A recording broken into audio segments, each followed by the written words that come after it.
Before we go any further, did you all recognize the formula we just used in the last section? What was that? What's in algebra? What do we call it?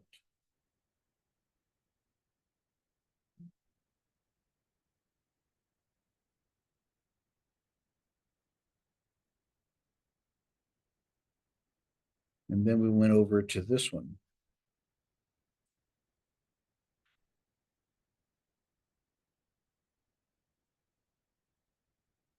What is the name of this? This one's a slope formula, but what is this one?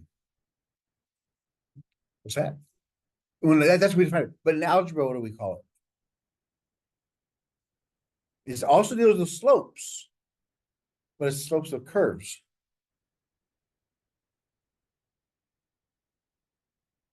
Different. Yes. The difference quotient. Remember I told you yesterday, is algebra is going to be predominant in this class. Calculus will simply be our first push, and the rest will be algebra. And we're starting off. We're now beginning to define the derivative by using that formula.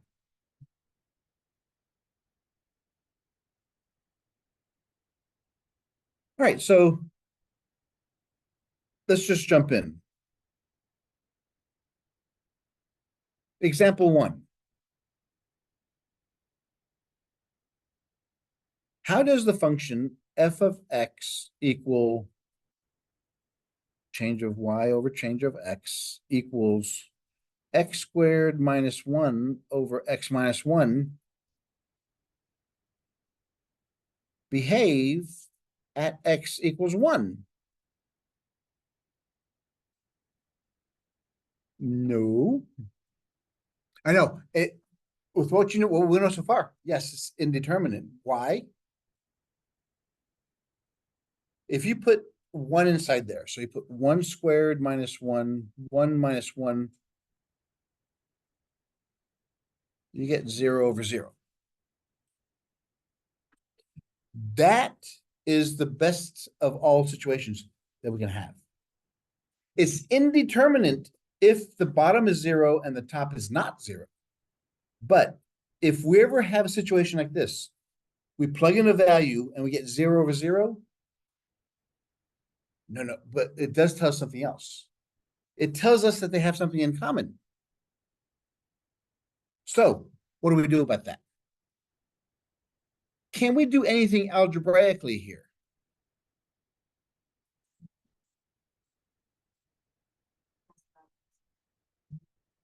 No. You mean right here? Cancel those? No. Why can't we not? I'm glad you said that. Why can we not do that? In other words, if we had this, it wouldn't be the same anymore. It wouldn't be equal. So if we cancel these, what will we have? Because it equals 1. Don't feel bad. You're batting 1,000 from all my other classes. It's the same thing. Now, are they the same? No. Whenever you have a rational expression, the top and bottom numbers, if they have plus minuses, are their own equations. You cannot indiscriminately cancel any one individual part. If you're going to change anything, you have to factor it out first. Remember when we had h squared minus 4h over h? The only way we can do that is if we factor it out first, and then we can cancel it. You cannot cancel it independently. So, can we factor anything? The top is the difference of 2 squares. We get x plus 1, x minus 1 over x minus 1. The x minus 1s cancel. We know they're going to cancel because we had 0 over 0. So now our equation is that. If we plug in x equals 1,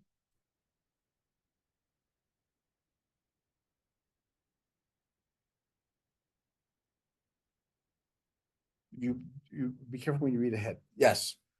When X approaches 1, the value that the function is approaching is 2.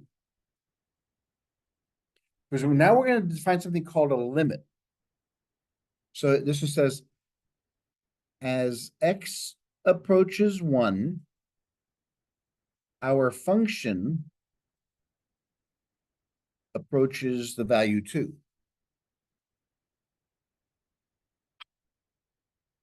What would happen if we graphed it? If we were to graph it,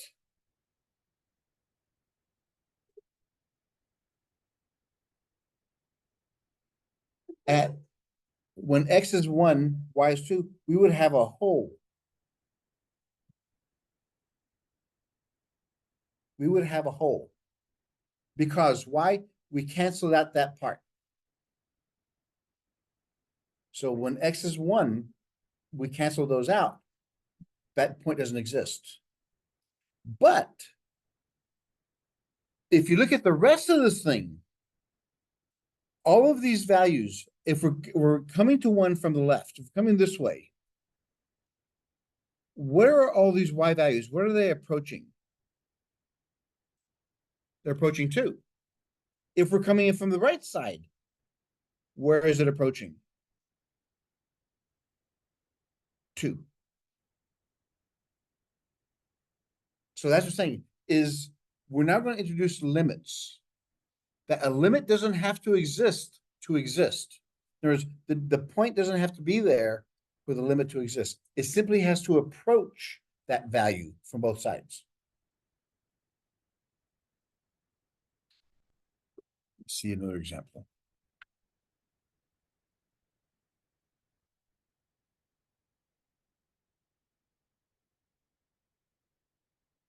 They'd be fine with that.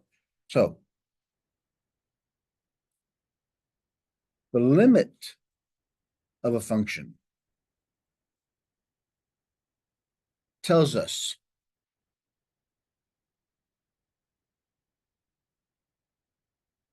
what value is the function approaching as X approaches some number C.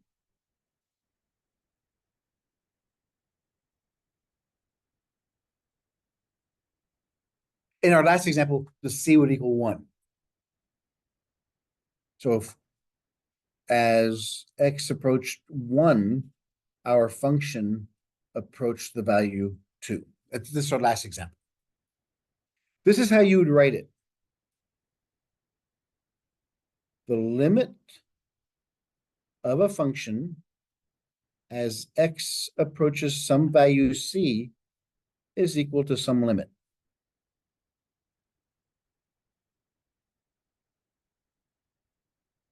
That's the symbols that we're going to use, so that the terminology we're using here.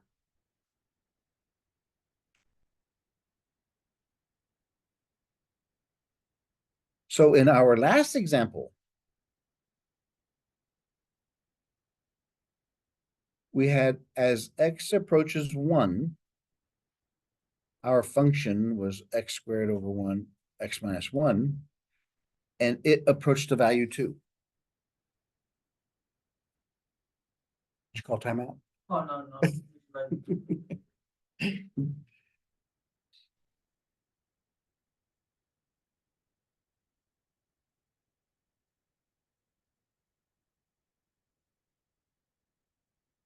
And so this is how we would write it.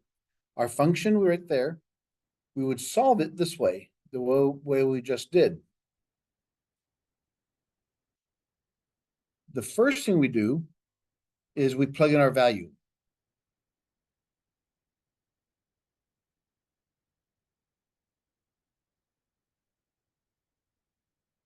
We plug in our value. If we get 0 over 0,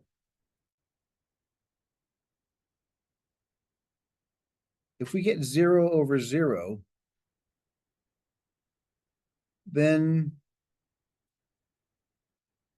the numerator and denominator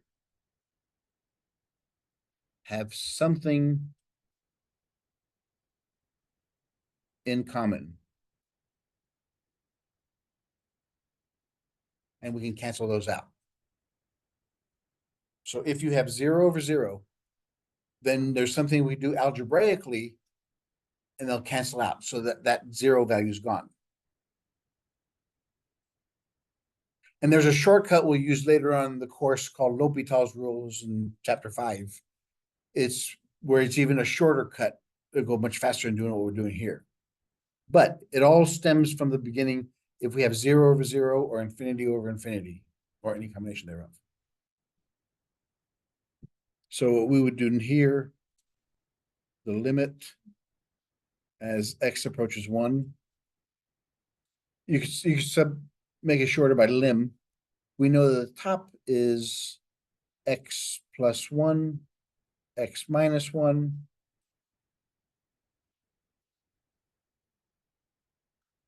The limit as x approaches 1 of x plus 1 is equal to 2. Your first step, whenever you deal with limits, is always just take this value, plug it in the equation, see what happens. If it gives you a number, that's it, you're done. If it gives you 0 over 0, then you got to do something algebraic. If it gives you any other combination, like a number over 0, it's undefined, doesn't exist. If it gives you 0 over something, then it's 0. But there's only 4 possibilities that can occur. All right, let's look at some examples here. Example 2.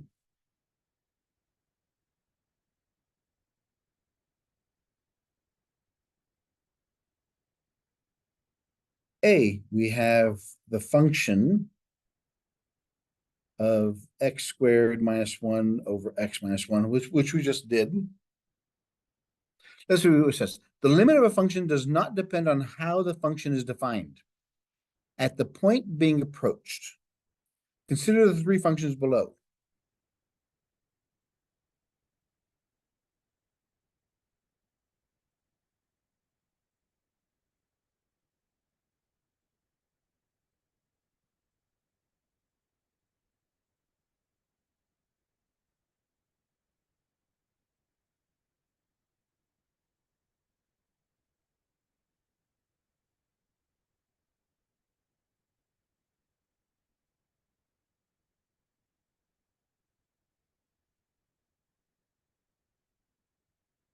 As it says, the limit of function does not depend on how the function is defined at a given point.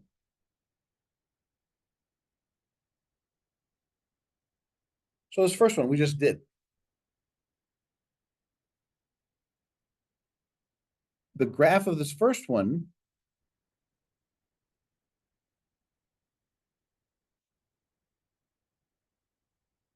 was a line.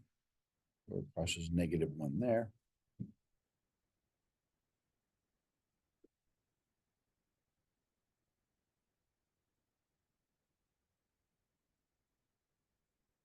And B,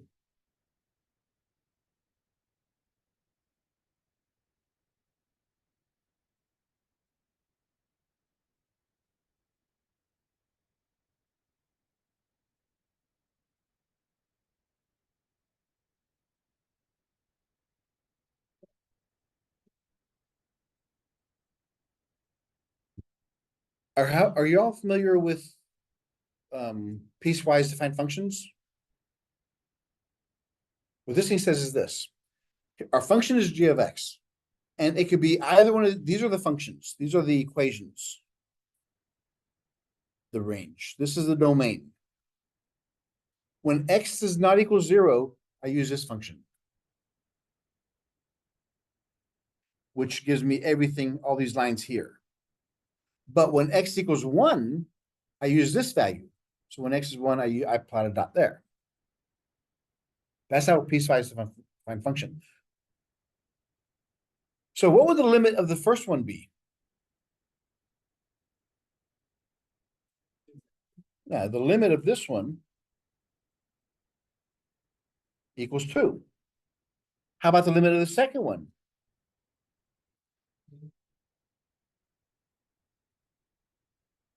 Because again, as we get closer to this number here, all these values are getting closer and closer to 2.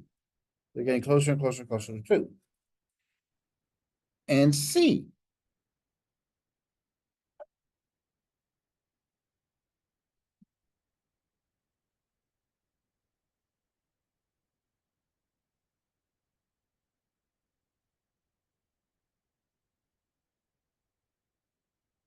What's the limit of this last one? It also equals 2. Because remember, this last one is simply x plus 1. When x is 1, what do we get? 1 plus 1 is 2. So again, the limit, if we plug the value in, it doesn't have to be an existing number to be a limit. It simply has to be, where is the graph approaching from both sides? Like this side here. Here, as we get closer, the graph gets closer and closer and closer to 2. Here, the graph gets closer, closer, closer. As I get closer to 1 from both sides. That's what the limit's all about.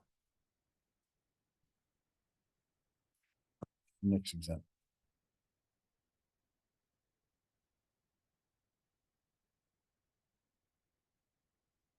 Example 3. We find the limit of the identity function and the constant function.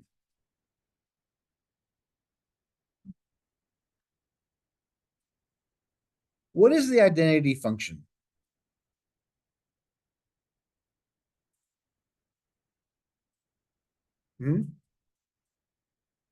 It's some constant value or itself. So the identity function is y equals x.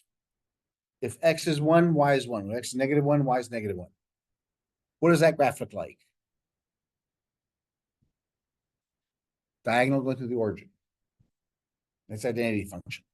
So the limit as x approaches c of an identity function is simply the c.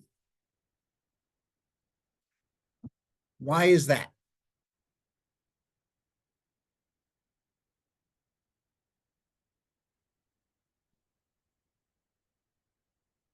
So the identity function is x.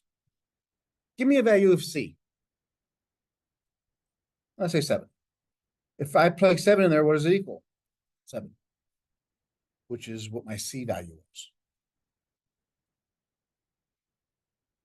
And b, if I have a constant function,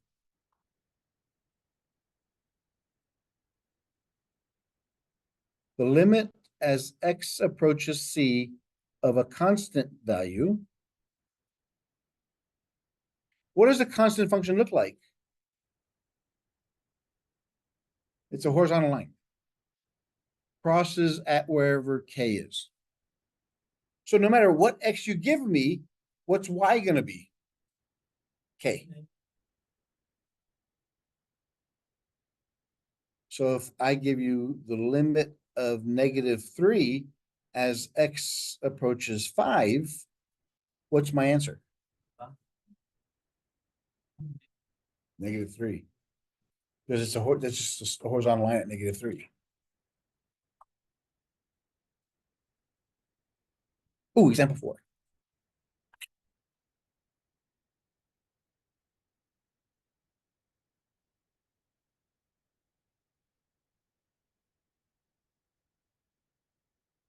Discuss the behavior of the following functions. Explain why they have no limit.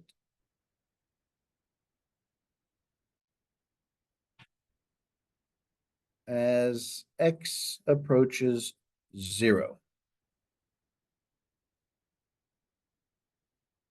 U of x. Okay.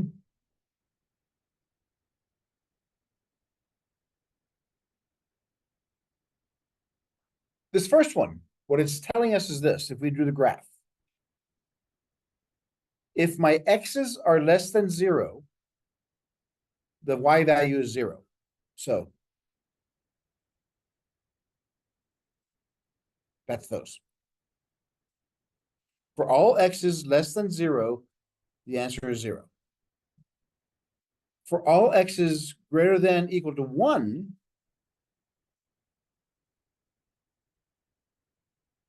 the answer is 1.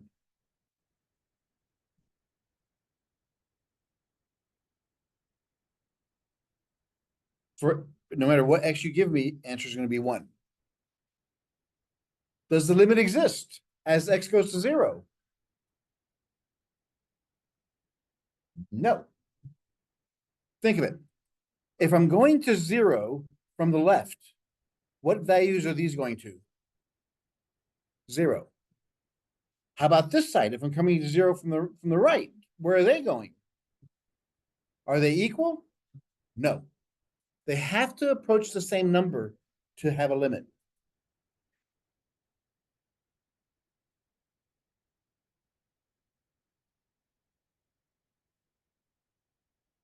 G of x. It's another piecewise defined. 1 over x and 0 when x does not equal 0 and when x equals 0.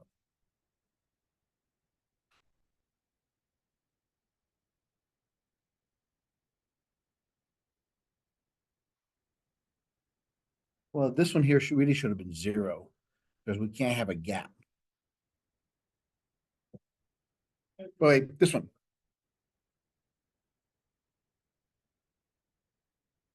When x is 0, y is 0. So that's that point. 1 over x. For any other x other than 0, what does this graph look like? Backflash to algebra. No. With your hands, show me in the air. Let's be some maestros. Think of it. What do we know about fractions? The bigger the bottom number, what happens to the whole number? It gets smaller.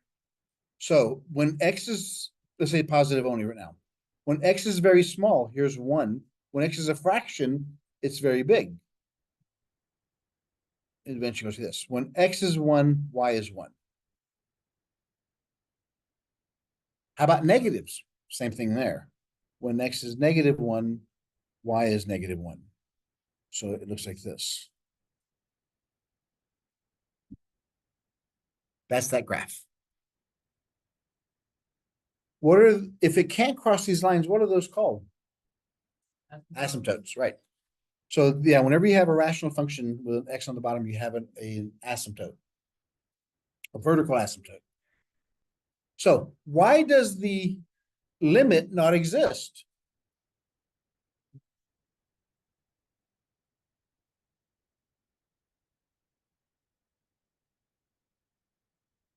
Because remember, for a limit to exist, it has to approach the same value coming from both directions. If I'm coming to 0 from the right, where are these values going? To infinity. If I'm coming in from the left, all these y values are going to negative infinity. They're going opposite direction. That's why it doesn't exist.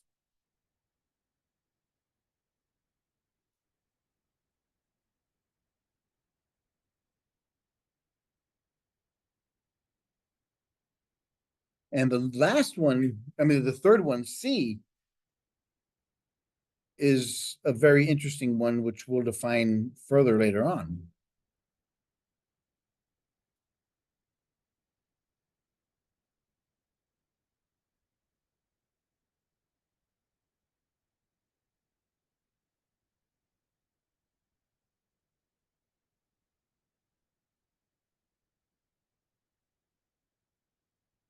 So let's look at this graph. When x is less than or equal to 0, it's 0.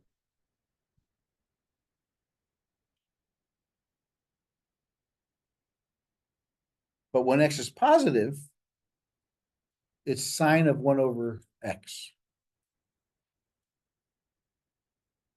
Now, because it's a rational function, trig function, the closer we get to 0, the more sporadic it becomes. And then it tapers off. Now, the reason it doesn't have a limit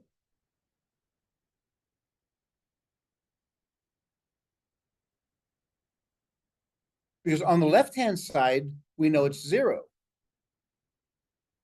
But since it's an oscillating function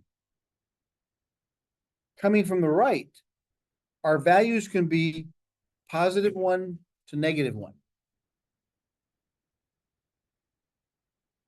So since they're not going to the same values, we say it doesn't exist. The trig function ones are going to be a little bit more difficult to deal with. And later on, we're going to discuss something called the squeeze theorem or the sandwich theorem that helps us define these things.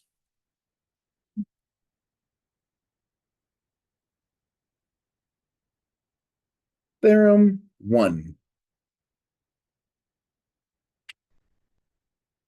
The limit laws.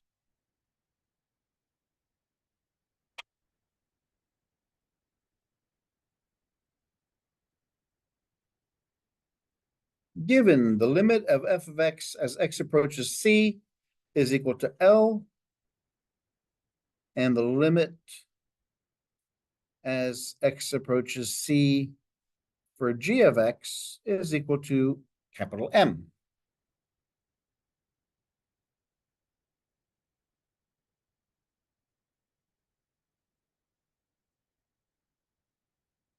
The sum rule. What this one says here is if I have a limit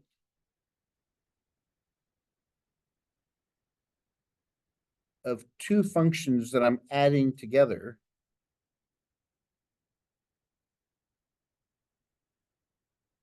I can split those up.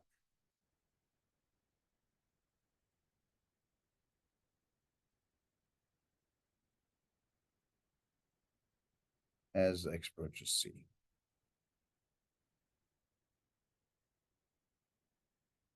It works the same.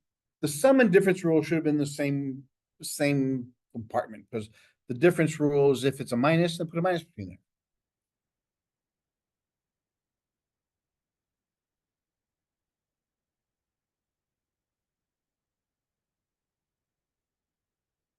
The difference rule simply says if I subtract them.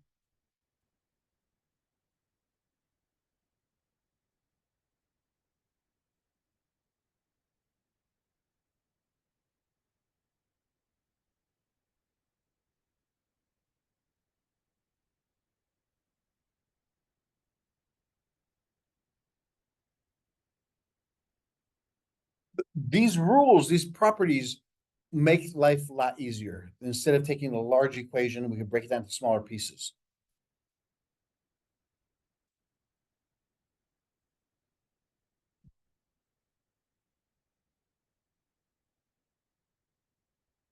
The constant multiple rule.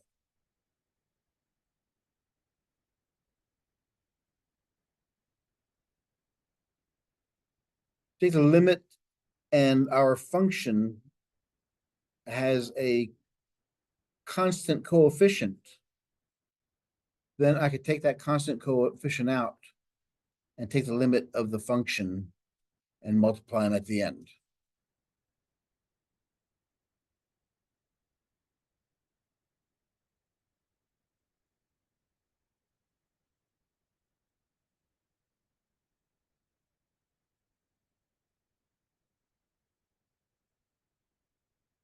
The product rule. If I have the product of two functions, f of x times g of x, I can take the limit of both of those separately and multiply their limits together.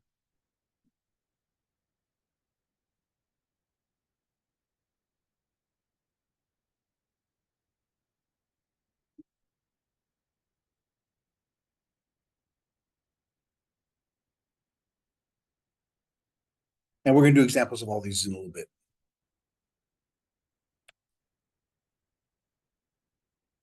All right.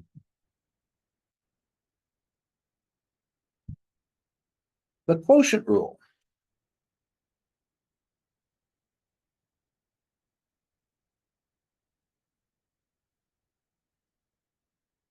The quotient rule says if I have a rational equation as x approaches c, I can separate them and do the limit of the top and bottom separately.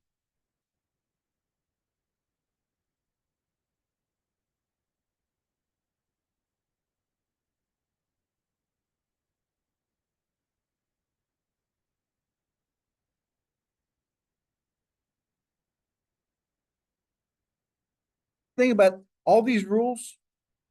We're going to see these rules about 3 more times a semester in different contexts. But they all will look the same. The only thing different is just what's going to be in front of them. The power rule. Limit as x approaches c of some function f of x raised to some power is the same thing as taking the limit of the function and applying the power to it. Same. In algebra, you should have learned that power rule and the root rule or radicals are the same.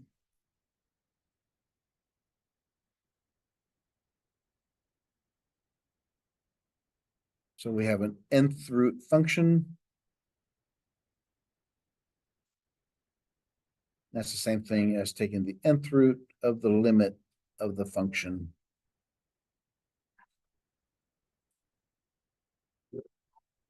Because the power rule and the root rule are the same thing.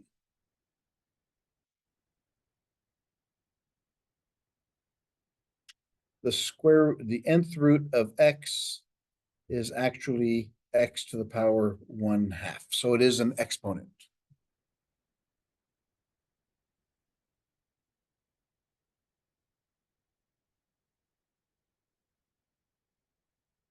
Example 5.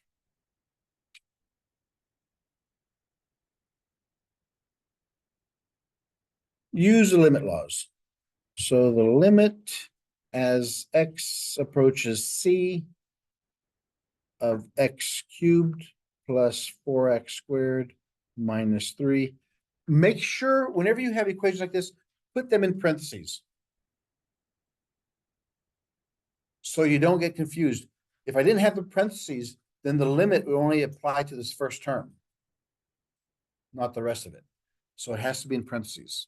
Put your phone away. Put your phone away. Put your phone away. Am I not speaking? Is this thing on? Put your phone away. Okay, don't put your phone away.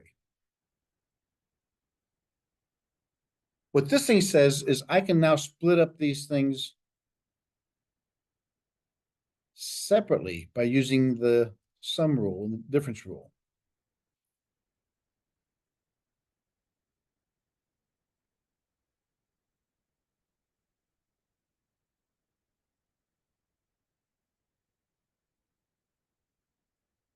Since there's sum and difference, I could take this pretty much like distributivity. I'm distributing it to everything inside the parentheses. See me after class. See me after class.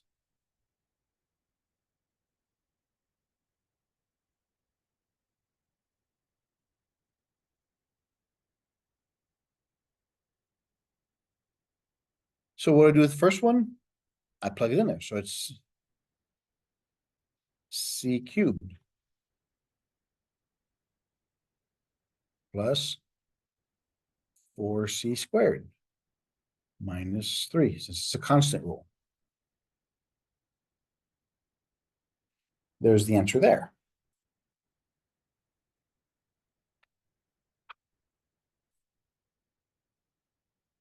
Difficult? Be possible to split the 4x squared? Yes, we could have done the constant multiple rule. That one, but yeah, that would have given us 4 times limit, well, give us another step to write. But you're right, I should have done that. This next step should have constant multiple of 4 times the limit of x squared. But then to be honest with you, I also should have is the limit of x cubed. Or the power rule. But yeah, you see what I'm getting at.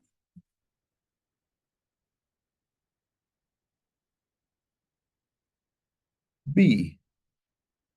The limit as x approaches c is x to the 4th plus x squared minus 1, x squared plus 5.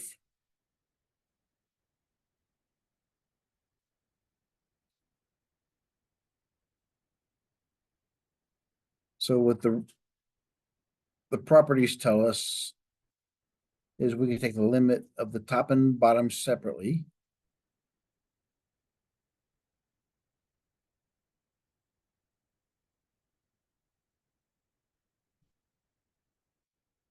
And since they're taken separately, distribute those in there.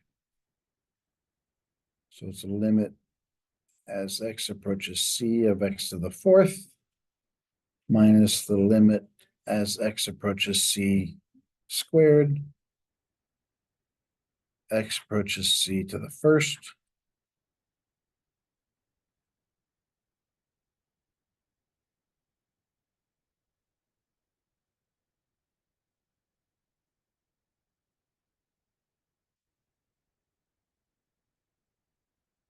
Again, I do apologize. Chapter 2 will require a lot of writing. Because you all can see, I bet you all can see already what the answer is supposed to be. What's the answer supposed to be?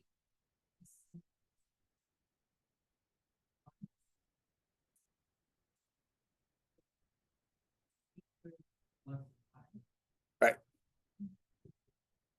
Like I said, the first thing, whenever you have a limit function, just plug the c value in there and see what happens.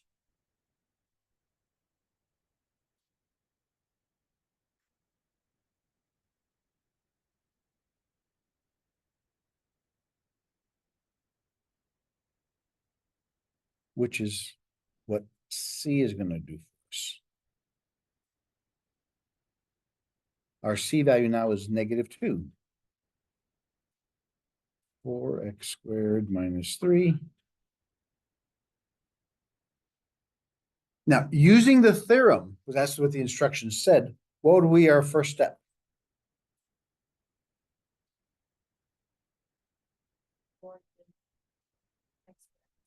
But it'd be inside the square root. Yeah, it'd be, first thing we have to do is step by step. So it would be 4x squared minus 3, but it's under the square root. But then you're right, then we'd have the two of them separately. But yeah, you can't forget the square root being out in front.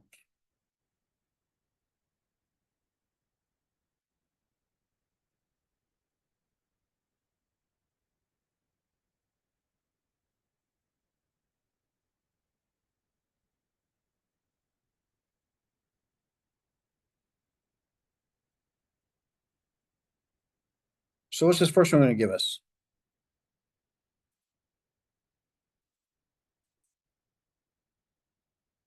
No, it's not a c anymore, it's -2.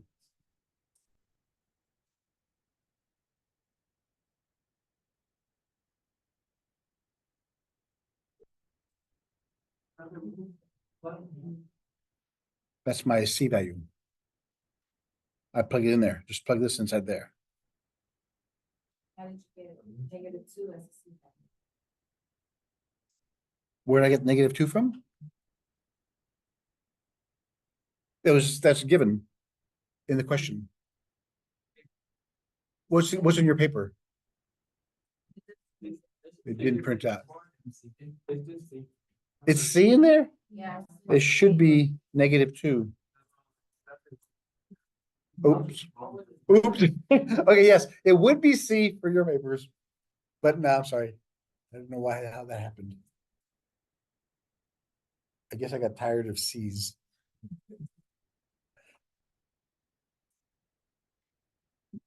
You're wondering, what? Where are you getting these numbers from? So -2 squared is +4. 4 times 4 is 16.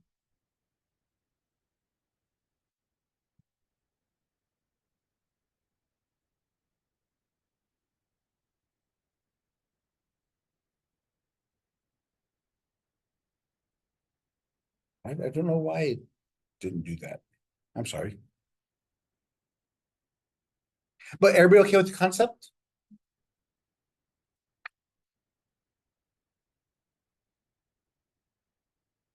And again, we have to go through it, but that's what the instructions said. But in the real world, whenever you get a problem, you'll just throw it in there and see what happens. Evaluating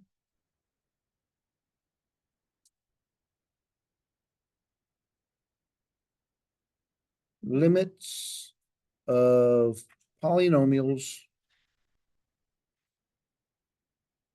and rational functions.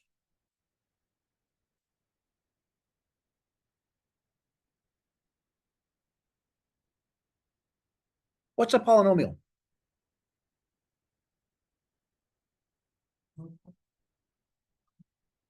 Yeah, it has 2 or more terms with different descending degrees.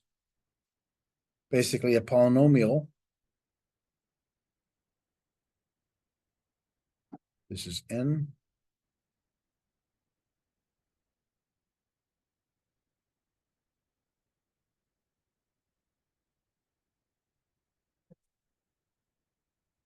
That's what a polynomial looks like. Of degree n. The highest exponent is the degree of your polynomial. What it usually tells us is if the degree is 5, that tells you you'll have 6 terms at most, because you always have the constant value at the end. So the limit as x approaches c of some polynomial function is simply just put it in. Yes, you saw we did the first example in the last one. We took it and limit of each one separately. It's too much writing, so we'll just plug it in there. And same thing with rational equations. The limit of P of x over Q of x is equal P of C over Q of C.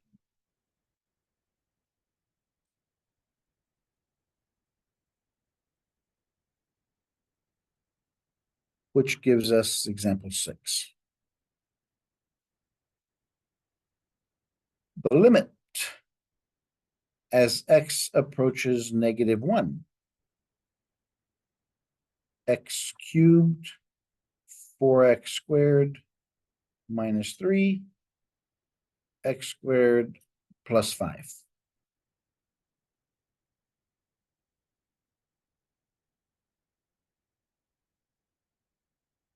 So what did the rule just tell us to do?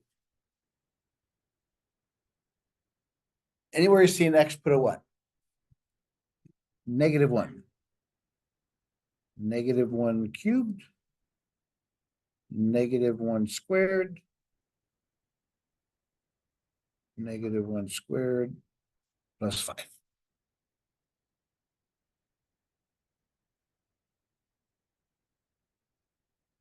If it's an odd exponent, it's in the term is in negative, so it stays negative. So it's -1.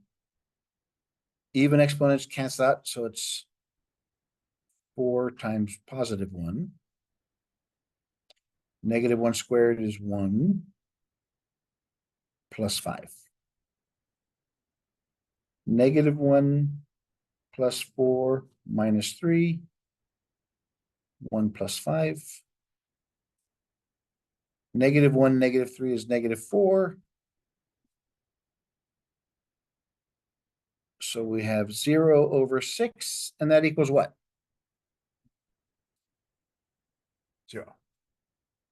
What is 6 over 0?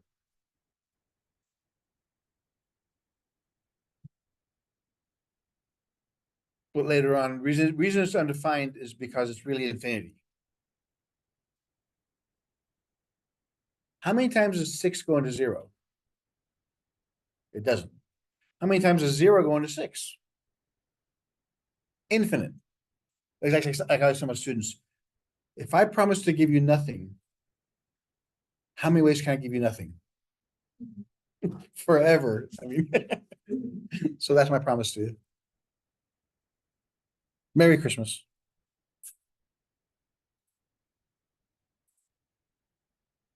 Now, eliminating common factors. This is where your algebra skills come in. Let's look at the examples here. Example 7.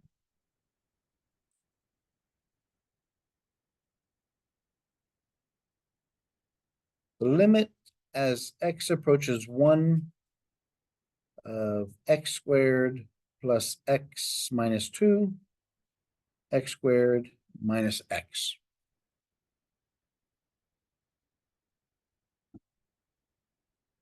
Remember, the first step is always to do what?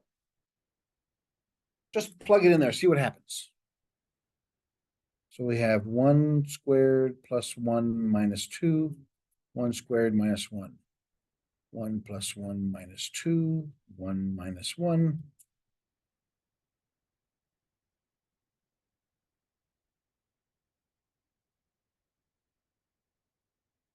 Like we talked about earlier, that's a good sign. If we get 0 over 0, what does that tell us? They have something in common. There's something factorable out of both of them. They're the same thing. So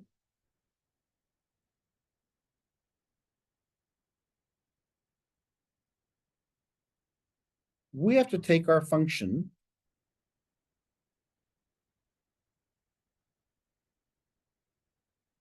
and we have to factor out the top and bottom.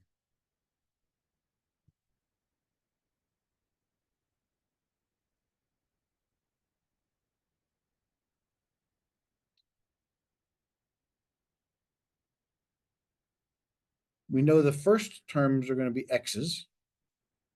What about the signs? Are going to be positive or negative? Or both? What? Because the second sign's a negative. The only way that could be true is if they're opposite signs. Now, what times what equals 2? When you subtract them, you get 1. 2 times 1. And since the first term is positive, the bigger number goes there. Review of algebra back in the old days. So you look at the second sign, that tells you the sign's inside there. The first sign tells you the bigger number gets that sign. How about the bottom? What can we factor out of there? An x, that leaves us x minus 1. There is the cause of our problem.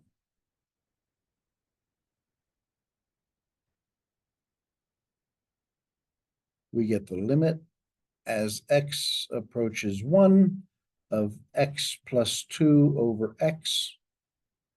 Plug it in there. The limit is 3.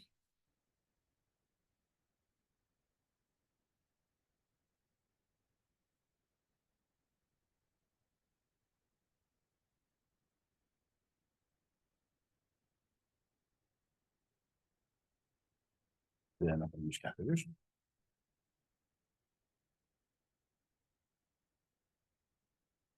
The next one says, using a calculator, how would you do this? Because examples 8 and 9 are the same function. The limit as x approaches 0 of the square root of x squared plus 100 minus 10 over x squared.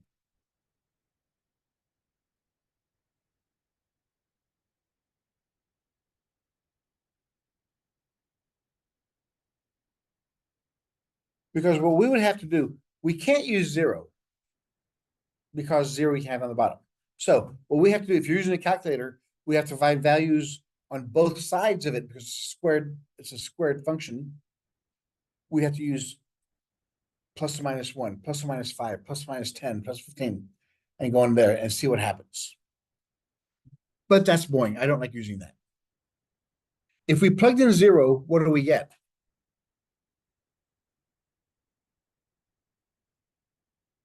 Well, let's see. We get limit as x approaches 0. We get 0 squared over 100 plus minus 10, 0 squared. 0 squared, so it's square root of 100 minus 10 over 0. Square root of 100 is 10 minus 10. So we get 0 of 0, which means there's something in common. So we have to look at it algebraically now.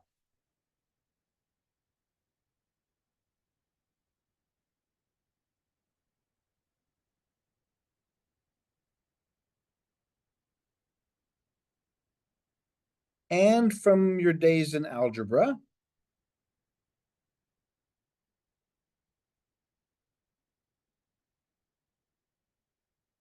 whenever you have a radical in a rational expression, always your first step should always think about the conjugate. What is a conjugate? The conjugate is this. If I had a plus b, the conjugate would be a minus b. Just change the sign between them. So what we would have is the square root of x squared plus 100 minus 10 over x squared. What do we multiply that by? But it has to be multiplied by 1 because it can't change. So we multiply by the conjugate of the numerator. X squared plus 10, 100, plus 10 over x squared plus 100 plus 10. Because that's a minus, this one has to be a plus. Now guess what? You got a FOIL.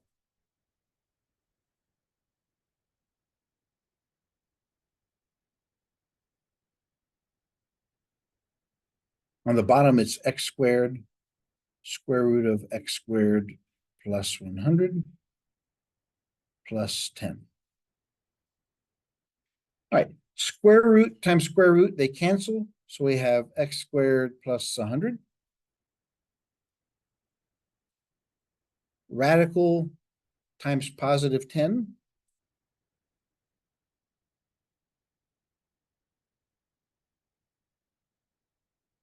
Negative 10 times that, which is what we expected because whenever you multiply the conjugates, the middle terms cancel. Positive times negative is negative. 10 times 10 is 100.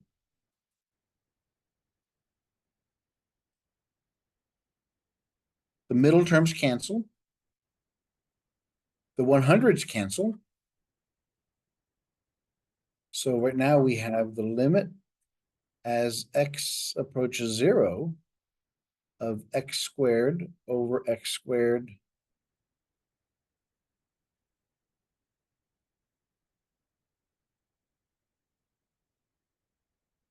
then what? X squares cancel.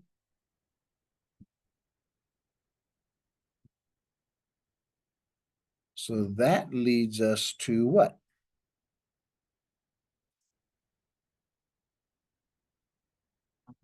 One over square root of x squared. Now we can plug in 0. If we plug in 0, we get 0 plus 100 plus 10. Square root of 100 plus 10. 10 plus 10. And there's your limit.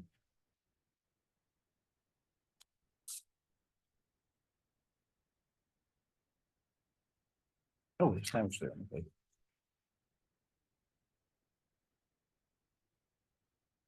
I know you guys are in amazed shock at what I just did. But that's the thing. Whenever you have radicals in your equations and it becomes 0 over 0, then do the conjugate.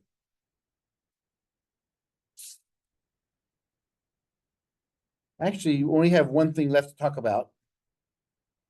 And that's the sandwich theorem. Let me finish this because I know you'll be sad about this. You won't see me Monday. So hold your tears. It's Labor Day. You have a long weekend. So theorem 4, sandwich theorem. It says this.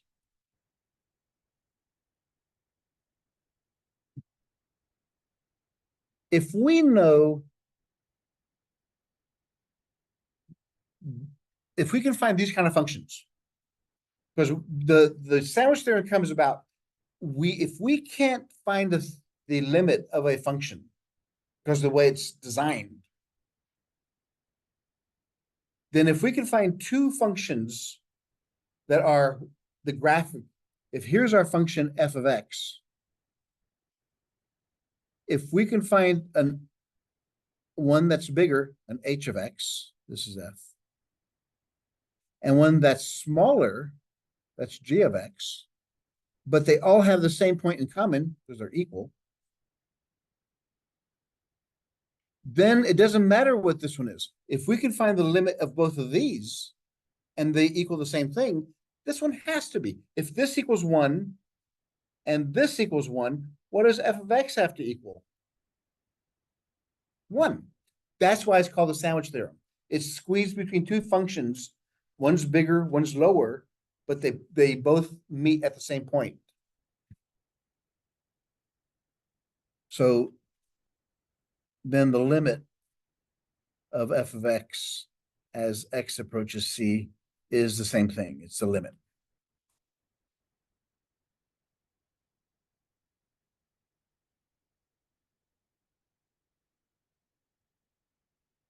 Yeah, these are pretty much drawn out. But that's what I wanted to show you. We'll do the examples when we get back. Or you can look at them. There are 2 examples, but that's gonna be important to us. Is we're also gonna find a shortcut for the sine functions later on. Okay, everybody, have a great, safe Labor Day weekend. Remember, don't drink and drive. Drink before so you don't spill anything.